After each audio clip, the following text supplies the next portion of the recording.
लवंगाचा वापर करून घरातले नकारात्मक ऊर्जा नष्ट करा। लवंगाचे फायदे प्रत्येकजण श्रीमंत होण्याकरता किंवा आपले गरिबी हटवण्याकरिता प्रयत्न करत असतो, पण पूर्णपणे जीव ओतून मेहनत करून सुद्धा यश येत नाही, पदरी अपयशच पडते। याचा अर्थ असा नाही की तुम्ही कमी पडता, कधी कधी तुमची ग्रह दशा सुद्धा चांगले नसते।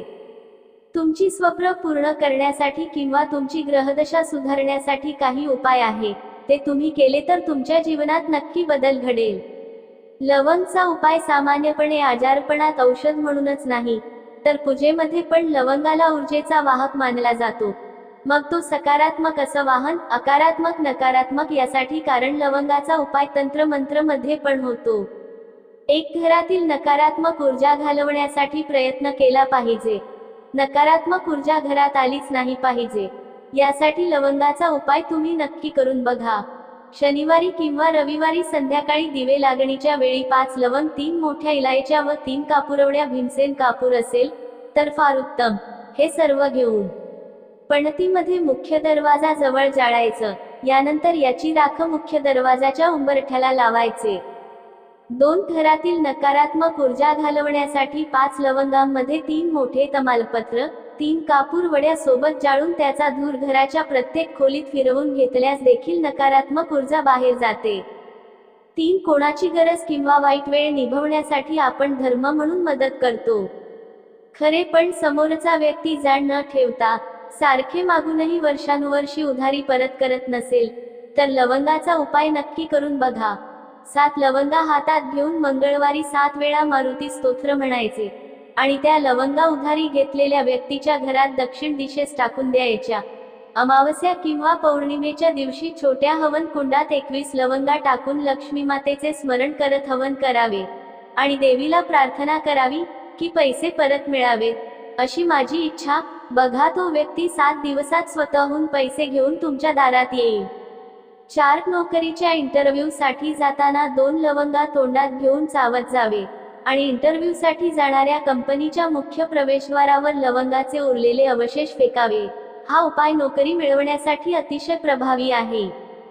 5 एखाद्या गोष्टीत मेहनत करून सुद्धा फळ मिळत नसेल किंवा बऱ्याच दिवसापासून मनासारखे काहीच घडत नसेल तर 21 मंगळवार तिळाच्या तेलाच्या दिव्यात 2 लवंगा टाकून दिवा पेटवावा आणि मनातील इच्छा हनुमंताला सांगून हनुमान चालीसा म्हणावे।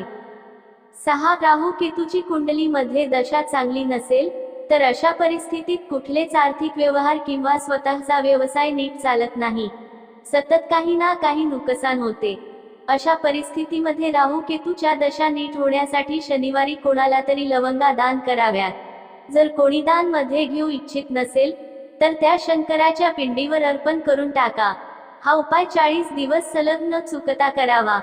राहुकेतूचा प्रभाव नष्ट होऊन घरात आनंदी आनंद नांदेल। तुम्ही लवंगाचे रोपटे देखील दान करू शकता। 7 जर तुमची मुलं अभ्यासात थोडे कमजोर असतील तर बुधवारी 11 लवंगा लाल कपड्यात बांधून पूजा घरात ठेवून ओम गण गणपतये नमः या मंत्राचा 108 मण्यांची माळ जप आणि रोज 1 लवंग मुलाला खाण्यास द्यावी, असं 11 दिवस करावे। असं केल्याने मुलांची स्मरणशक्ती वाढते। 8 घरातील लहान बाळ कुठल्याही गोष्टीला घाबरत असेल तर 2 लवंगा घरात जाळून त्याची किंचित राख जिभेवर ठेवून त्याच्या कपाळाला राख लावावी। 9 रोज घरामध्ये कापूर जाळून त्याचा धूर संपूर्ण घरात करावा, यामुळे घरातील कलह दूर होतो। त्याचबरोबर कुटुंबातील सदस्यांमध्येही प्रेम टिकून राहते। आजारपण घराचा रस्ता विसरतात। घराच्या शांतीसाठी हा उपाय खूप प्रभावी मानला जातो। 10 जर तुमचा पैसा एखाद्या व्यक्तीकडे बराच काळ अडकला असेल आणि अनावश्यक खर्च वाढत असेल तर लाल गुलाबाच्या फुलात कापूर आणि लवंगाचा तुकडा टाकून दुर्गा मातेला अर्पण करा, यामुळे आर्थिक लाभांसोबत तुमच्या अडकलेले पैसेही परत मिळतील। 11 रोज संध्याकाळी देवीची कापूर आरती करावी। शास्त्रीय दृष्टिकोनातून पाहिले तर घरात लवंग आणि कापूर जाळल्याने घरातील हवा शुद्ध होते। विज्ञानानुसार कापूर मध्ये असलेले घटक घरातील हानिकारक बॅक्टेरिया घालवून टाकतात आणि घरातील वातावरण स्वच्छ राहण्यास मदत होते। मित्रांनो, हा व्हिडिओ आवडला असेल तर लाईक करा, शेअर करा, चॅनलला सबस्क्राईब करून ऑल नोटिफिकेशन ऑन नक्की करा। धन्यवाद।